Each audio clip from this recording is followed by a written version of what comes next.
soy la doctora Claudia Becerra Núñez, soy médico internista, soy parte del staff de MEDI y bueno, con gusto les ayudaré si tienen un problema. En esta noche, pues me gustaría hablar de este tema que es un motivo de consulta frecuente, que es el insomnio.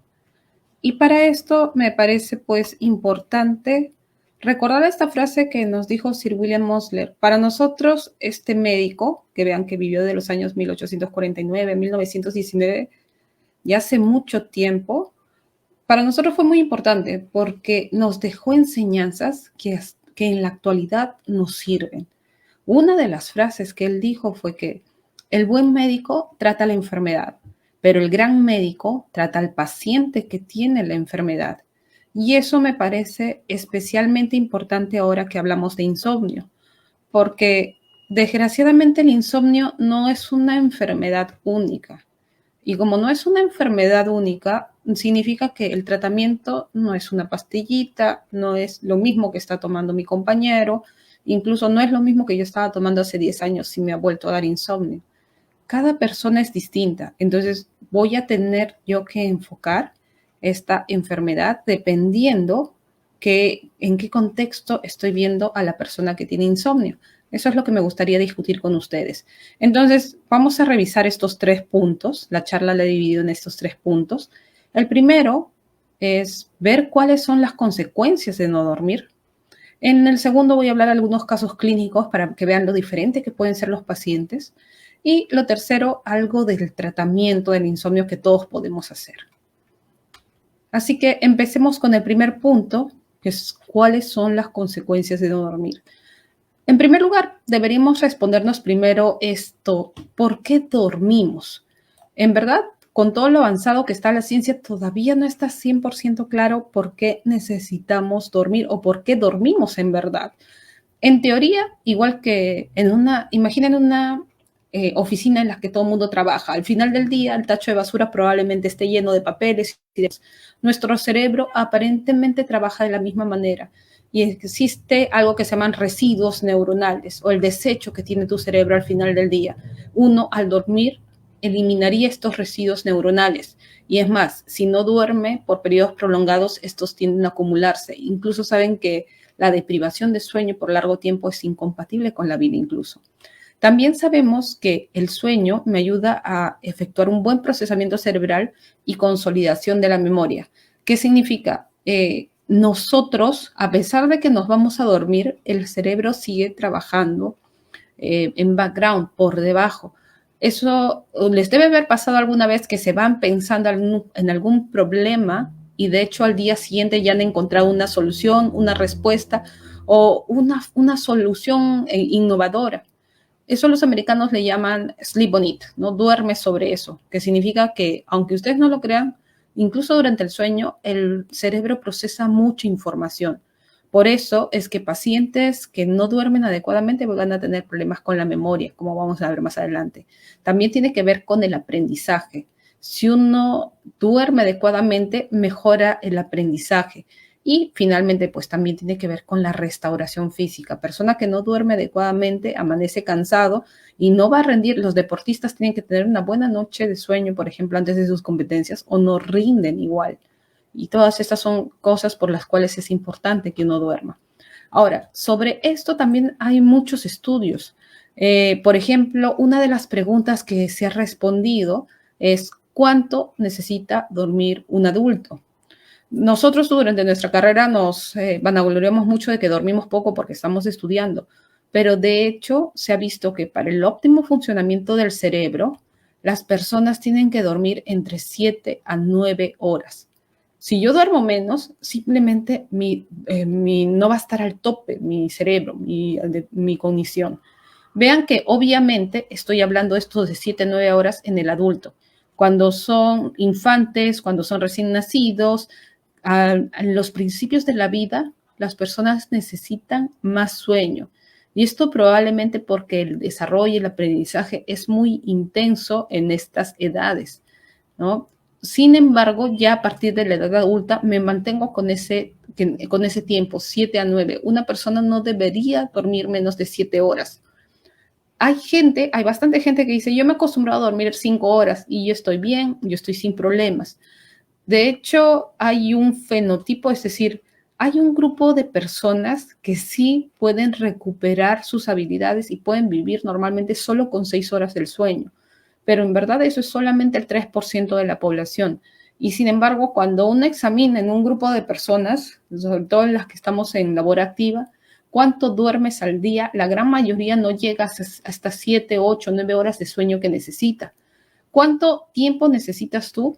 Yo, doctora, no sé si necesito 7 o necesito 8 o necesito 9.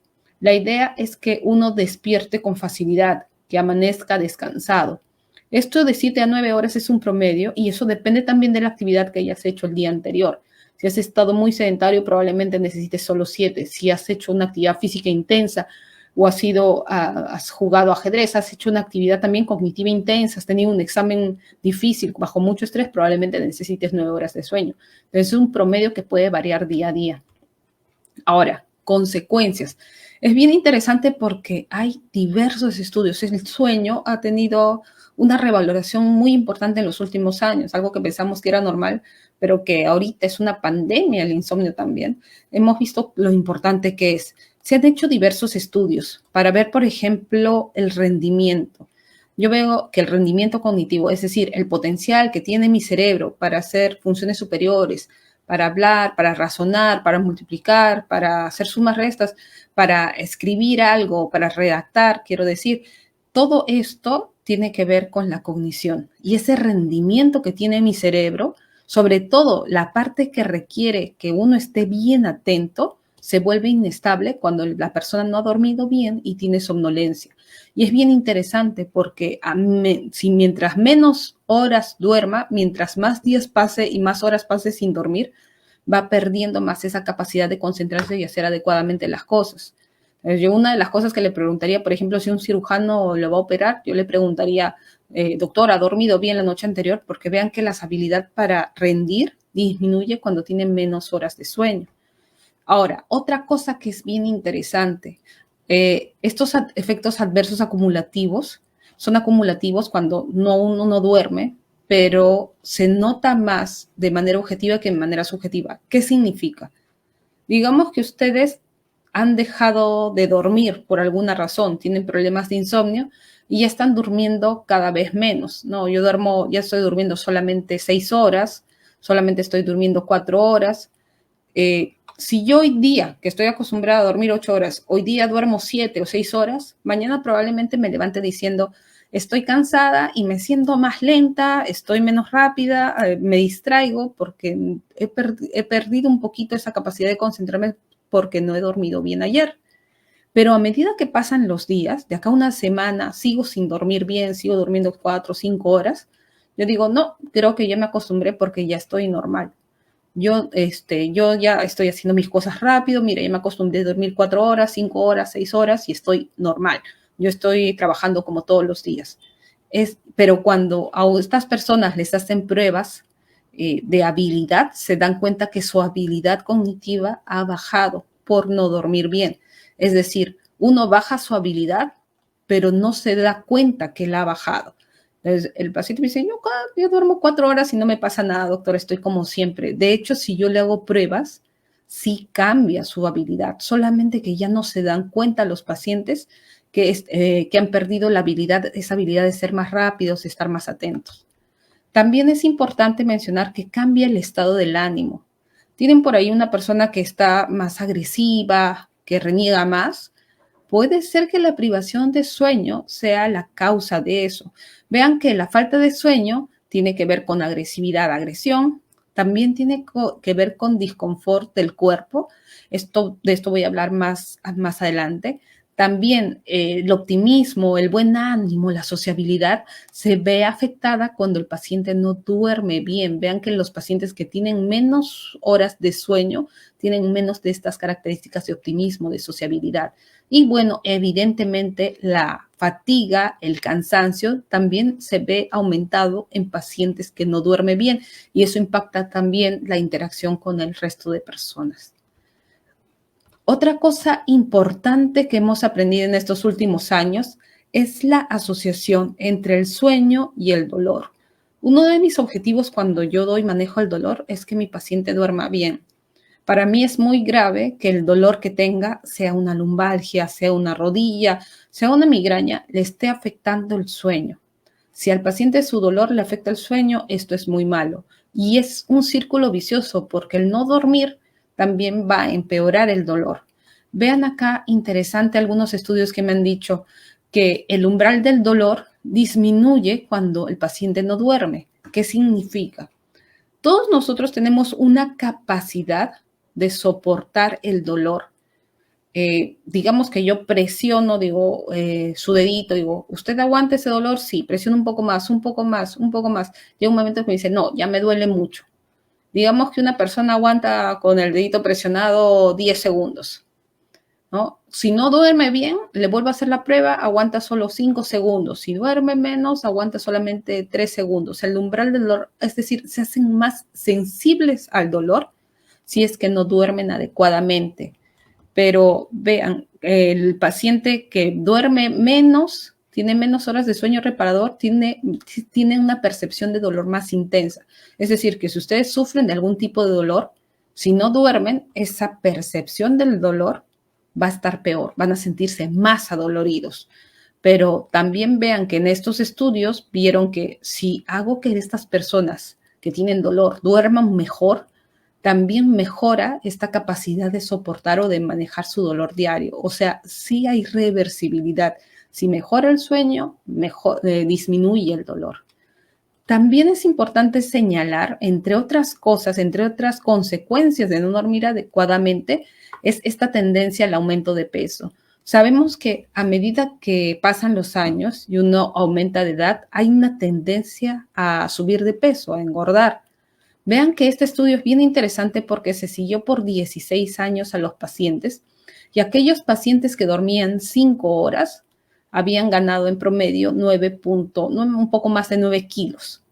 Mientras pacientes que dormían más, 9 horas, o pacientes que dormían 8 horas, por ejemplo, habían ganado alrededor de 6 kilos, 6 kilos y medio. Los pacientes que tenían hábitos saludables habían ganado mucho menos peso que los que dormían mucho que los que dormían poco. Entonces, es ideal esta cantidad de sueño. Si el paciente, por ejemplo, pacientes que me dicen tengo problemas para bajar de peso, una de las cosas en las que ponemos énfasis es en corregir el sueño. Si el paciente no duerme adecuadamente, también va a tener problemas para perder peso. Así que, para resumir, algunas de las cosas a las que está ligada como consecuencia la falta de sueño es alteraciones del metabolismo, es decir, el azúcar tiende a subir también, la presión tiende a subir. Por eso es que tiene asociación con enfermedad cardiovascular. Aquí, al igual que en el tema del cáncer, no sabemos bien si es causa-consecuencia. Si los problemas cardiovasculares también me generan insomnio, pero el insomnio también genera problemas cardiovasculares, entonces es una relación de ida y vuelta. No está bien claro cuál es primero, pero sabemos que tienen que ver. Los síndromes del dolor, como expliqué, paciente con dolor crónico va a empeorar si no duerme bien. El sistema inmunológico, esto es algo que no había comentado mucho, pero es bien importante señalar que si la persona descansa, entonces sus defensas se modulan. No van a ser muy intensas y va a tener una respuesta exagerada, como era el problema que vimos en COVID, o no van a tener defensas bajas, que es lo que muchas veces nos preocupa porque tienden a tener infecciones. Si una persona duerme adecuadamente, el sistema inmunológico también descansa y por tanto funciona mejor.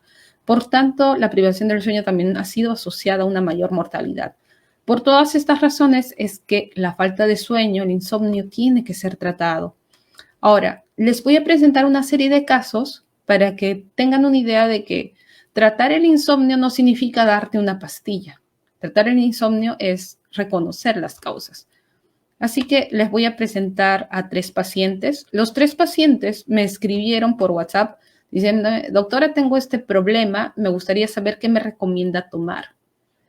Tengo a Sandra, de 55 años.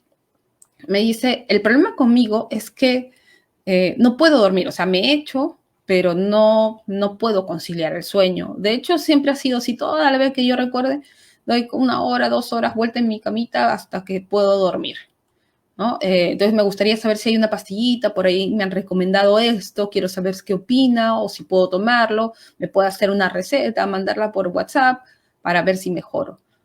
Pepe es otro paciente de 60 años. Este es un paciente un poco distinto, es obeso, hipertenso. El azúcar está un poco alta, por lo tanto ya le han dicho que es prediabético y le cuesta dormir. Dice que se despierta cansado, está durmiendo, pero se despierta cada rato. Y tengo a este paciente Marco, él lo conozco porque envidió hace 2 años, desgraciadamente pues perdió a su esposa, y él me dice que se despierta cada rato, sobre todo porque y aprovecha para ir a orinar cuando se despierta, porque tiene que ir al baño a cada rato. Estos pacientes, como ven, son distintos. Los 3 pacientes me escriben por insomnio, los 3 pacientes quieren un tratamiento, los 3 pacientes ya han probado algunas medicinas o han copiado la medicina de alguien pero necesitan receta para seguir con la medicación. Pero vean que son distintos. Vamos a ver un poquito más a cada uno de ellos. A los 3 les contesté lo mismo. Necesito sentarme a conversar contigo. Necesito preguntarte algunas cosas para saber si lo que me estás pidiendo, la pastillita que me estás pidiendo, lo que me estás sugiriendo, me estás preguntando que puedes tomar, está bien. Primero empecemos con Sandra. Sandra es una de las típicas pacientes que veo. La gran mayoría de pacientes encajan en este perfil de persona. Ella me dice que le cuesta trabajo conciliar el sueño y que siempre ha sido así. De hecho, está acostumbrada incluso a estar así con poco sueño, pero que ya se ha preocupado porque ha escuchado todas las consecuencias de no dormir. En verdad, una de las cosas que me dicen, ¿qué haces cuando no puedes dormir? Agarro mi celular, me pongo a leer algo, un libro que encuentro, una revista, para ver si me viene el sueño, ¿no? Y su pareja también dice, no, si está con el teléfono todo el rato, entonces me parece que tiene que ver con eso que no duerme.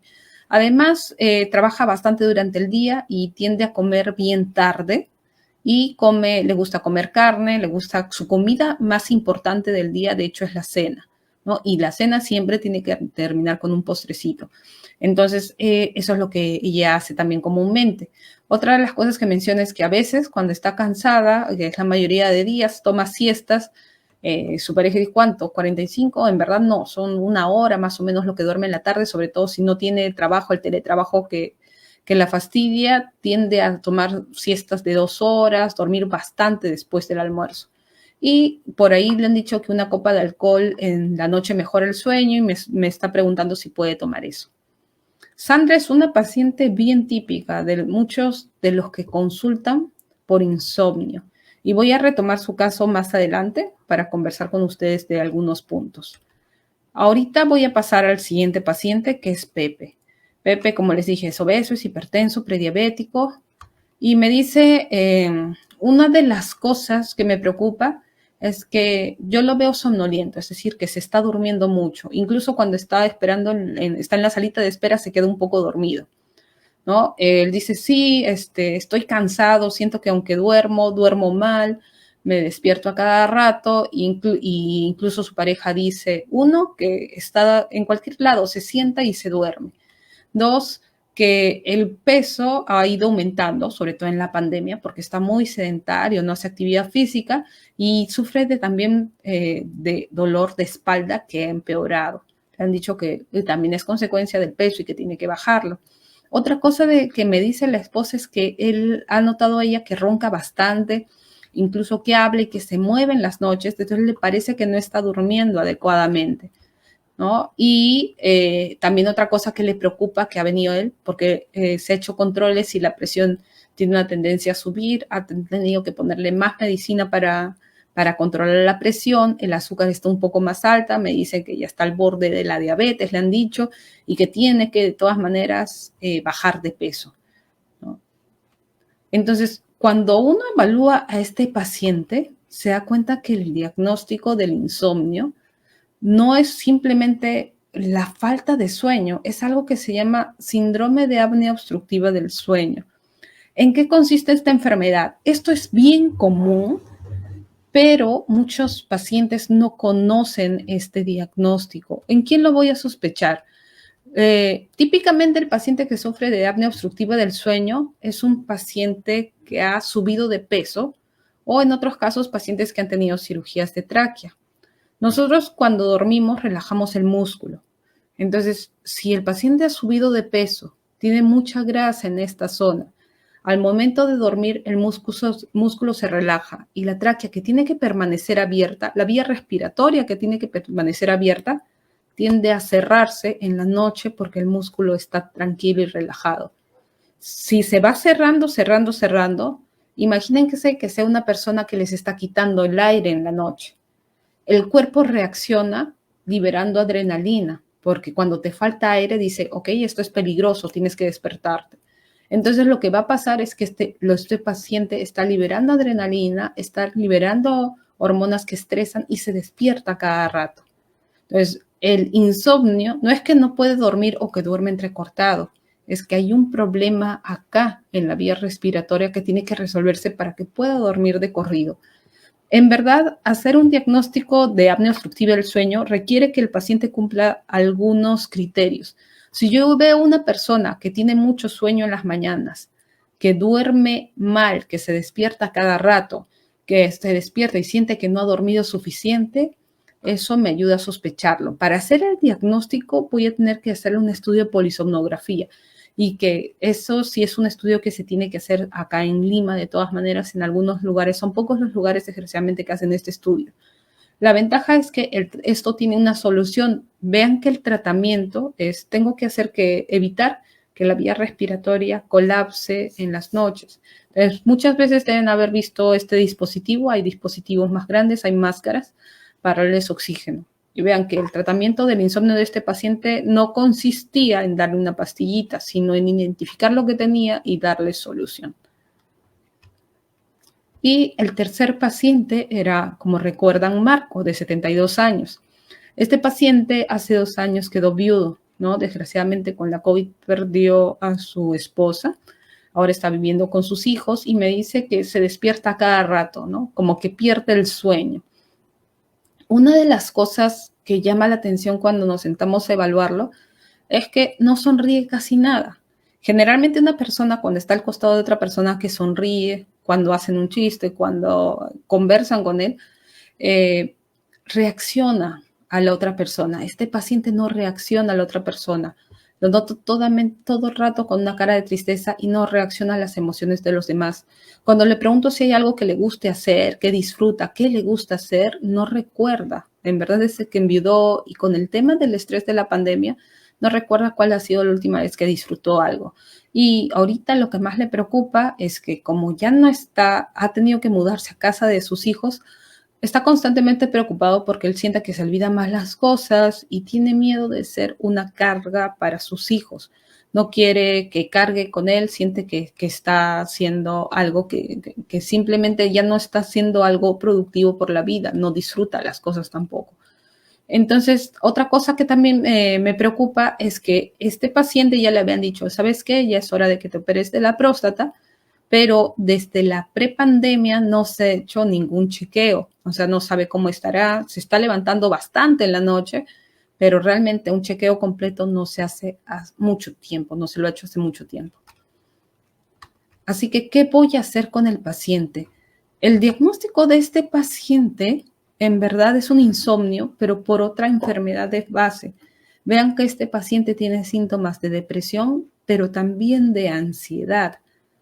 Alguna de las cosas que voy a hacer con este paciente es, en primer lugar, vamos a hacer un chequeo médico completo, porque como este paciente no tiene exámenes desde hace tiempo, no ha estado yendo al médico, no vaya a ser que por ahí tiene alguna enfermedad desde un problema al corazón o tiene un problema incluso más grave, el cáncer también puede dar síndromes depresivos. Entonces, quiero estar segura que este paciente tiene esta ansiedad de depresión, pero no es por una causa de fondo, que este insomnio no es por una causa de fondo, porque no tengo chequeos recientes.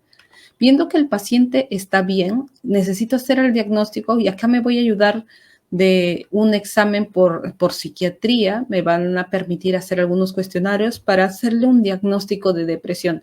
Los internistas y los geriatras también son capaces de diagnosticar y empezar tratamiento en los síndromes ansiosos depresivos. Podemos requerir muchas veces también el apoyo de psiquiatría y de todas maneras en estos pacientes se indica también psicoterapia.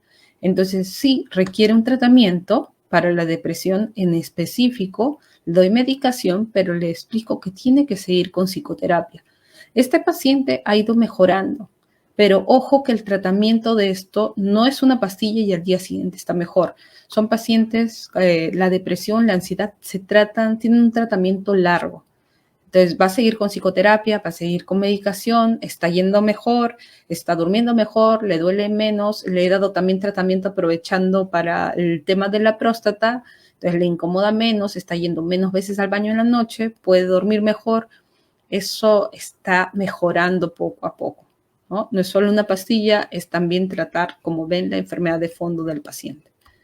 Así que vean los 3 diagnósticos que tenía mi paciente. Sandra, básicamente es una paciente con malos hábitos para dormir y eso es lo que voy a tener que tratar. Pepe tenía otra cosa, una apnea del sueño, un síndrome de apnea obstructiva del sueño. Y eso hay que recibir un tratamiento con un dispositivo. Marco tenía un síndrome de ansiedad y depresión que también ha debido tratarse.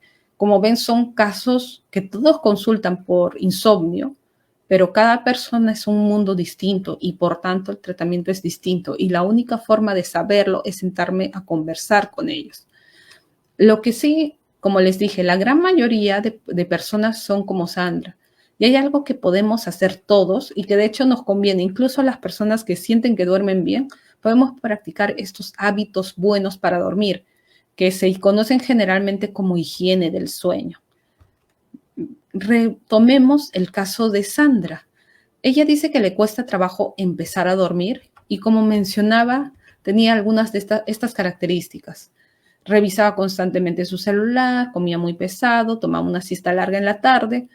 Si yo les pido que identifiquen cuáles son los problemas, ¿qué creen? ¿Cuál de estos creen que le esté causando el insomnio? ¿Cuál de estos hábitos? Revisar el celular cuando no puede dormir, comer muy pesado, tomar siestas en la tarde, ha empezado a tomar alcohol en la noche para ver si concilia mejor el sueño. De hecho, los 4 hábitos son muy contraproducentes para dormir bien y el peor de todos está considerado el primero, revisar dispositivos electrónicos. El dispositivo electrónico, la computadora, tienen una luz con emisión, el televisor también, tienen luz azul. Y al cerebro le da información, es muy nítido, pero al cerebro le da información de que todavía estamos de día. Y que como todavía estamos de día, pues todavía tengo que seguir funcionando. Si yo estoy frente a una pantalla blanca, si yo estoy frente a una luz blanca como la que tengo ahora, mi cerebro recibe información de que todavía estoy trabajando. Entonces no se apaga. Y nosotros tenemos un reloj interno en el cuerpo que me dicen, a esta hora me despierto y a esta hora me apago. Si le estoy poniendo luz todo el día, entonces no le estás brindando esta opción a apagarse al cerebro. Comer muy pesado también es peligroso, sobre todo cuando comes dulces. El dulce también tiende a ser excitatorio, quita el sueño. Lo mismo el alcohol. Uno piensa que el alcohol va a relajar, pero de hecho también es excitatorio y es contraproducente. Ahora, hay personas que toman una cantidad mínima y no les afecta, estaría bien.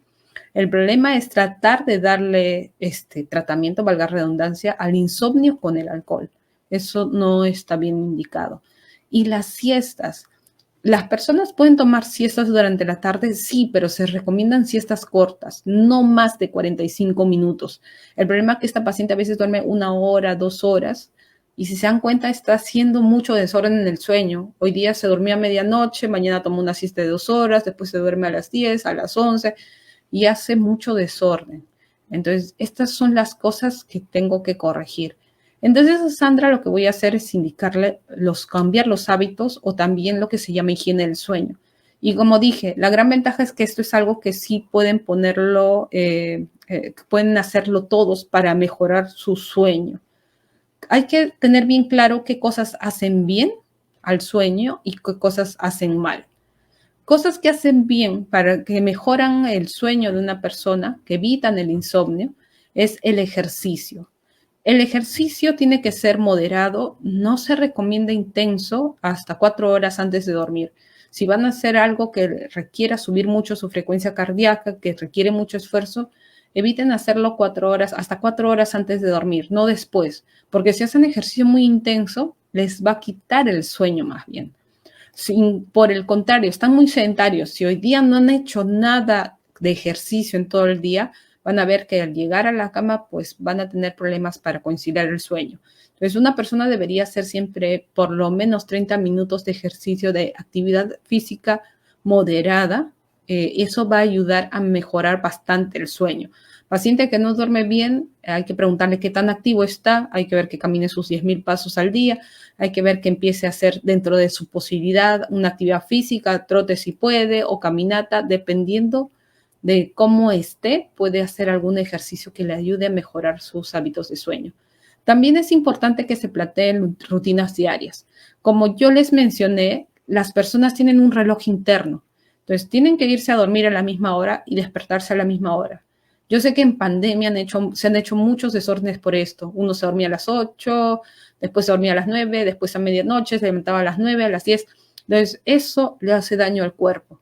Si ustedes, en cambio, tienen un horario, se despiertan y a la misma hora, se duermen a la misma hora y lo hacen un hábito, el cuerpo se va a acostumbrar a encenderse y apagarse a horarios determinados.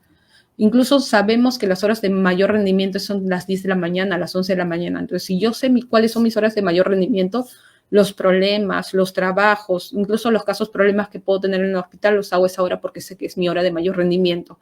Y eso en base a que tengo un horario establecido para dormir. Es importante también identificar y tratar los problemas médicos. Si tengo una lumbalgia y tengo un dolor de espalda que no me he tratado adecuadamente y eso no me deja dormir, o mi migraña no está bien tratada, o tengo incluso una caries que no está bien tratada, voy a estar con insomnio por una causa secundaria. Lo primero que tengo que hacer es darle tratamiento a esos problemas para que pueda dormir bien. Es importante también tener un ambiente de sueño cómodo. ¿Qué significa un ambiente de sueño cómodo? Es bueno tener un colchón adecuado. Cuando el ambiente está muy caluroso, ahorita que hemos pasado el verano, si se dan cuenta hay muchos casos de insomnio. El calor evita, si el cuerpo aumenta su temperatura, evita que uno duerma adecuadamente.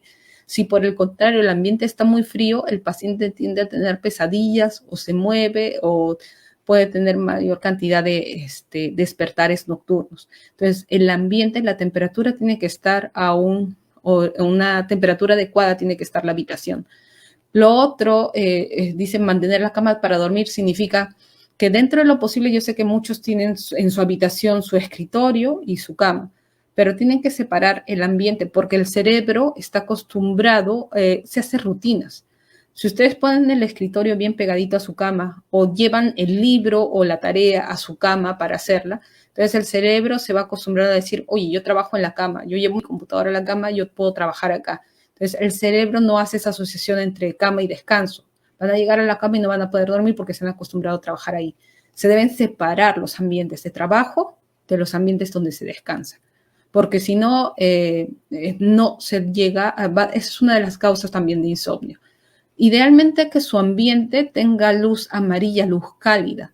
Las luces blancas son para trabajar, las luces amarillas son para descansar. Dice, a mí me hace bien leer, por ejemplo, para conciliar el sueño, entonces agarró el celular. Los dispositivos electrónicos personales en general hacen mal. Si bien ahorita están mejorándolo un poquito porque hay modo nocturno en lo cual ponen el fondo negro y las letras blancas, por ejemplo, en los documentos para hacer que tengas menos luz, aún así no es recomendable usar estos dispositivos electrónicos. Si quieres leer algo, un libro convencional con luz amarilla puede ayudarte a conciliar el sueño, pero no un libro en un dispositivo electrónico.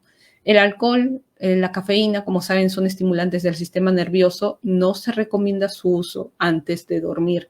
La cafeína se queda en el cuerpo entre 4 a 6 horas, depende del metabolismo de la persona. Así que si van a tomar cafeína, lo ideal sería que eviten tomarla 4 a 6 horas antes, hasta 4 a 6 horas antes de dormir, no después. No a las 8, si me voy a dormir a las 10 y no debería tomarlo a las 8 de la noche. La nicotina es lo mismo, es un estimulante, se recomienda evitarlo, sobre todo en pacientes que tienen insomnio, sin mencionar todos los problemas de salud que da la nicotina. Y como les dije, es bien importante que tengan un ambiente adecuado para dormir. Todas esas cosas son medidas que se pueden tomar, que pueden tomar todas las personas para adecuar, para mejorar su sueño, independientemente que ya duerman 7, 8 horas, 9 horas. Todo va a depender de cuánto necesiten para recuperarse, pero estas medidas son importantes que las sigan para poder mejorar su calidad de sueño también. Así que Ya terminando, les recuerdo lo que hemos revisado. Espero que haya quedado claro las consecuencias de no dormir. Vean que cada persona es distinta, no puedo darle el mismo tratamiento a todos, pero sí algunas pautas que todos podemos seguir para mejorar nuestra calidad de sueño. Y finalmente, quiero terminar con esto. ¿Qué es lo que nos hace la falta de sueño? En primer lugar, afecta negativamente el rendimiento y el problema es que eventualmente ya no reconocemos que nuestro rendimiento ha bajado. Además, aumenta la propensión a cometer errores. Ya se sabe que pone en peligro incluso la seguridad de trabajadores, sobre todo dependiendo del trabajo que tengamos. El impacto en los resultados en los pacientes todavía en nuestra área médica no está 100% definido y además sabemos que impacta la salud a corto plazo y se asocia a varias consecuencias crónicas para la salud. ¿Sí? Muchas gracias, esto era lo que quería compartir el día de hoy.